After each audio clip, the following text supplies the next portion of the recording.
These days, Kevin Costner is recognized as a notable film and television star, yet some of his earliest roles have mostly been forgotten, including his part in the 1983 apocalypse movie, Testament. Costner's career began in the early 1980s, but the actor didn't really take off until 1987, when he took on the role of Elliot Ness in The Untouchables. He continued starring in big-name movies and, soon enough, directed his first feature film, Dances with Wolves, which became a blockbuster. Since then, Costner has continued making and leading westerns, action films, and dramas. Today, Costner's name on a cast list could be enough to lure certain audiences into watching a project. For example, Taylor Sheridan's Yellowstone definitely benefited from having such an important western actor in its ranks in 2018, leading to 5 successful seasons. Similarly, his exit definitely caused issues for the series as well.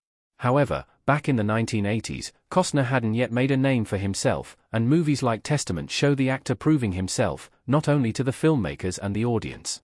Kevin Costner has a small role in the 1983 movie Testament. Why Testament deserves a resurgence? Kevin Costner in Testament. Costner's 7th ever movie role was in the 1983 film, Testament. The movie, based on a short story called The Last Testament by Carol Armen, is about a small California suburb that is thrown into chaos when a nuclear disaster hits and slowly demolishes society. It centers on the Westerly family, in particular, and their struggle for normalcy. In the film, Costner plays Phil Pitkin, a local neighborhood man who spends time with the Westerlys right after the attack. Testament and Costner's role in it have definitely been forgotten as time has gone on, but both deserve to be re-examined in the modern day. Though Costner doesn't play an especially big role, his performance in Testament is a reminder that he was once a young actor just starting out, looking for his niche. Furthermore, Testament should get a resurgence in popularity because of its gripping story, which has a certified fresh 89% on Rotten Tomatoes. Why Testament is still terrifying as a nuclear war movie. Testament could get a remake. Another reason for reviving Testament is that it is still prevalent.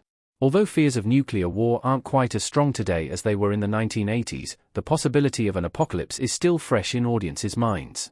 Dystopia has long been a genre where viewers find comfort and also realism. In this way, Testament could be a great watch for those who are craving this kind of dark and thrilling story that imagines what our worst fears would actually look like. One great way to bring Testament back into the public consciousness is by developing a remake. Hollywood is currently in a long-running phase of funding sequels, spin-offs, and remakes, and Testament could be a worthy subject. Its themes are completely relevant in the modern day, and current social issues could make the film even more effective. Perhaps Costner could even return as a new character. All in all, Testament should be back on viewers' radars.